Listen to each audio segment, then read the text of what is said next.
जय हिंद दोस्तों, स्वागत है एक बार फिर से आपका हमारे और आपके प्यारे यूट्यूब चैनल 92 एडू पर। तो आज हम आपके लिए लेकर आए हैं बीएससी सेकेंड ईयर की माइनर फिजिक्स का एक और नया टॉपिक। और ये टॉपिक है यूनिट 2 का ये तीसरा वीडियो है हमारा। तो आज हम पढ़ेंगे बायो सेवर्ट का नियम। तो सबसे पहले जानेंगे बायो सेवर्ट का नियम क्या बताता है, हमें किस चीज़ के बारे में बताता है, और इसके बाद हम जानेंगे बायो सेवर्ट का नियम का जो व्यंजक फॉर्मूला जो भी निकलता है उसके बारे में। तो चलिए शुरू करते हैं हमारा बायो सेवर्ट का नियम। तो बायो सेवर्ट का नियम हमें ये बताता है, सबसे पहले एक वैज्ञानिक ऑस्टेड थे। उन्होंने अपने प्रयोग में ये पाया कि चालक में जब धारा प्रवाहित करते हैं, ये मान लो चालक है, एक्स वाई चालक है, तो इसमें धारा प्रवाहित करते हैं, उसके चारों चुंबकीय क्षेत्र उत्पन्न होता है। ये तो पता है ना। एक स्थिर आवेश कभी भी चुंबकीय क्षेत्र उत्पन्न नहीं करता, गतिमान आवेश चुंबकीय क्षेत्र उत्पन्न करता है। अगर ये तार है, इसमें धारा बह रही है तो चुंबकीय क्षेत्र होगा, और अगर धारा नहीं बह रही, धारा रुकी हुई है, तो चुंबकीय क्षेत्र उसके चारों नहीं होगा। ठीक है। तो जब एक चालक में धारा बह रही होती है, जब उसमें धारा प्रवाहित करते हैं, तो उसके आसपास चुंबकीय क्षेत्र उत्पन्न हो जाता है। तो धारावाही चालक के अल्पांश के कारण, मतलब ये अल्पांश से काट लिया हमने, ये अल्पांश ए बी काट लिया इसमें से, अल्पांश के कारण किसी बिंदु पर, कोई बिंदु हमने मान लो ये पी ले लिया, इसमें अंदर की मतलब ऐसे ऐसे है, ये देखो अंदर की तरफ यहां से गई इस बिंदु अंदर की तरफ, फिर पीछे से आई, फिर ऐसी चुंबकीय क्षेत्र रेखाएं ऐसी ऐसी आगे बढ़ रही हैं। ठीक है, ये ठीक है, 3D वाली चीजें हैं, तो ऐसे 2D में समझ में नहीं आएगी। ठीक है। तो अल्पांश के कारण किसी बिंदु पर उत्पन्न चुंबकीय क्षेत्र की तीव्रता बायो सेवर्ट नियम से ज्ञात की जाती है। बायो सेवर्ट नियम में क्या बताता है कि जब किसी चालक में धारा प्रवाहित करते हैं तो उसके चारों ओर चुंबकीय क्षेत्र उत्पन्न होता है। तो उस चालक के एक अल्पांश के कारण चुंबकीय क्षेत्र में स्थित किसी बिंदु पर चुंबकीय क्षेत्र की तीव्रता बायो सेवर्ट के नियम से ज्ञात की जाती है। ठीक है। तो बायो सेवर्ट ने क्या बताया? बायो सेवर्ट ने बताया कि जो अगर हम मान लें कि चालक के अल्पांश के कारण उस बिंदु पर चुंबकीय क्षेत्र की तीव्रता dB है, इसके कारण मान लो अल्पांश के कारण, अल्पांश है इसलिए हमने d माना है। ठीक है। अल्पांश के कारण अगर dB है, तो सबसे पहली चीज जो dB होता है वो उसमें चालक में प्रवाहित धारा के समानुपाती होता है, अनुकूलानुपाती होता है। तो dB चालक में प्रवाहित धारा के समानुपाती, मतलब जितना ज्यादा हम धारा बढ़ाएंगे उतनी ही ज्यादा क्षेत्र रेखाएं बनेगी, चुंबकीय क्षेत्र रेखाएं, और उतना ही ज्यादा इस बिंदु पर चुंबकीय क्षेत्र तीव्रता होगी। जितनी ज्यादा हम धारा बढ़ाएंगे उतनी ही ज्यादा इस बिंदु पर चुंबकीय क्षेत्र की तीव्रता बढ़ती जाएगी, अर्थात dB का मान बढ़ता जाएगा। पहली चीज। और दूसरी चीज बताई थी dB प्रोपोर्शनल टू dl, मतलब होता है कि dl अभी हमने इतना लंबाई का लिया, अल्पांश जितना हम लंबा लेंगे, जितना बड़ा अल्पांश लेंगे, उतना ही ज्यादा इस पर चुंबकीय क्षेत्र की तीव्रता होगी, इस अल्पांश के कारण।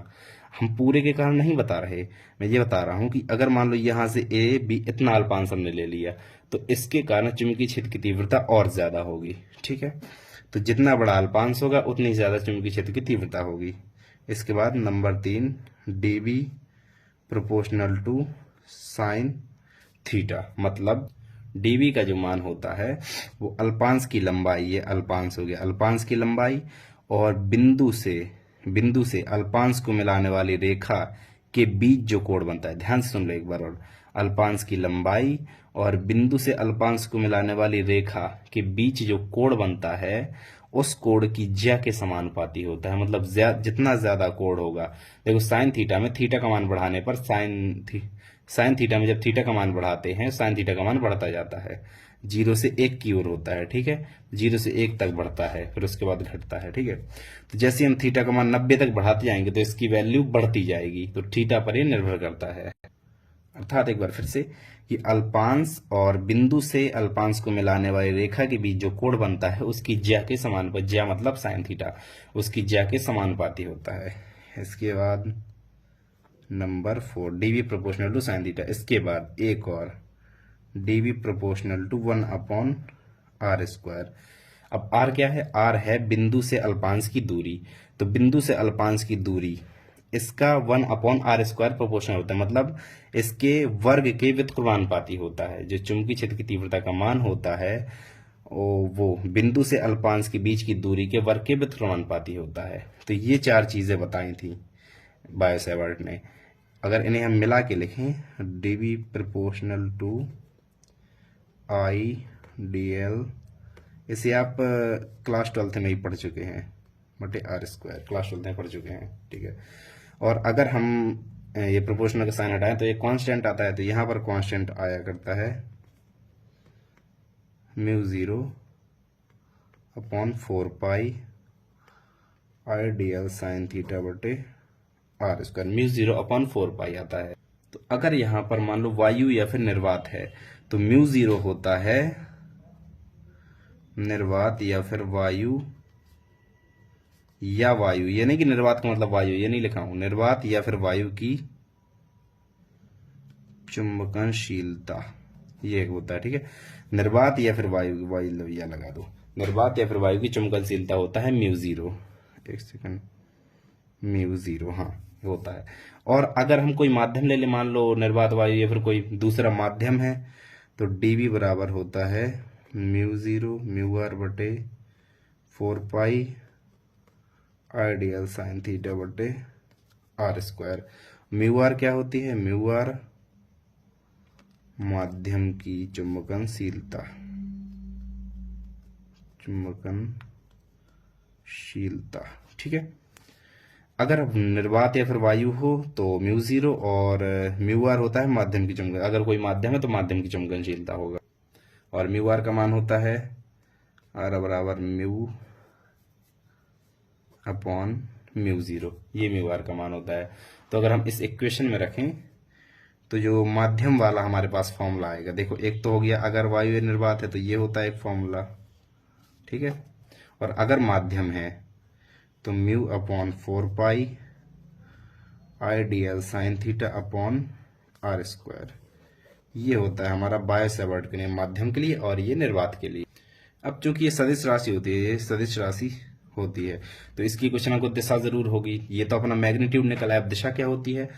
तो इसकी दिशा चालक में प्रवाहित होने वाली धारा की दिशा, ये एक सेकंड, चालक में जो प्रवाहित हो रही है धारा की दिशा, ठीक है, और चालक के सापेक्ष प्रेक्षण बिंदु की स्थिति में निर्भर करती है। ये प्रेक्षण बिंदु जो है इसकी स्थिति और धारा की दिशा इस पर निर्भर करती है, इसकी दिशा की क्या होगी दिशा इसकी, ठीक है। और म्यू 0 अपॉन 4 पाई इसका मान होता है, म्यू 0 अपॉन 4 पाई इसका मान होता है 10⁻⁷। अगर इसका मात्रक लिखें न्यूटन पर एम्पियर स्क्वायर, ये याद रखना, ये कई बार एक एक नंबर में पूछा जाता है।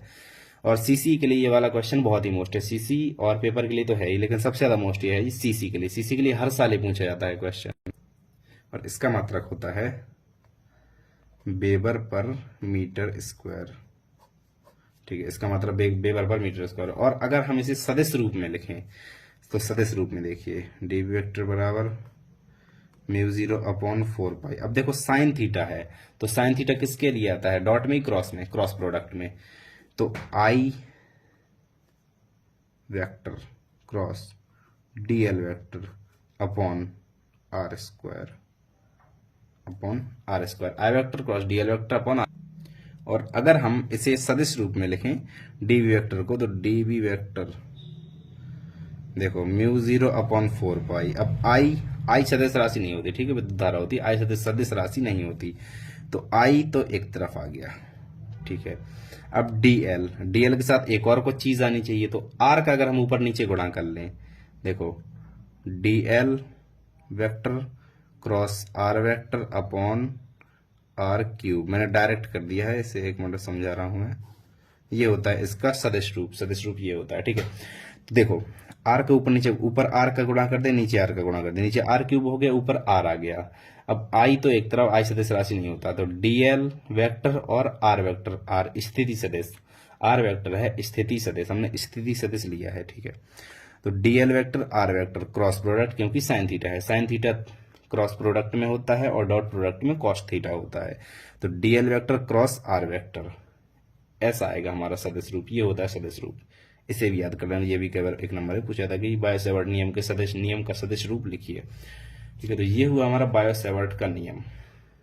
ये नियम हमें क्या बताता है कि यदि किसी चालक में धारा प्रवाहित की जाए तो उसके चारों ओर चुंबकीय क्षेत्र उत्पन्न होता है, तो चुंबकीय क्षेत्र में किसी एक बिंदु पर चुंबकीय क्षेत्र की तीव्रता बायो-सैवर्ट के नियम द्वारा ज्ञात की जाती है। ओके, तो ये वाला टॉपिक आपका सीसी और पेपर्स के लिए बहुत ही ज़्यादा इंपॉर्टेंट टॉपिक है, तो इसे अच्छे से पढ़ लीजिए। और इस वीडियो को हम यहीं पर एंड करते हैं, मिलते हैं एक और नए टॉपिक के साथ। Thank you so much, bye bye.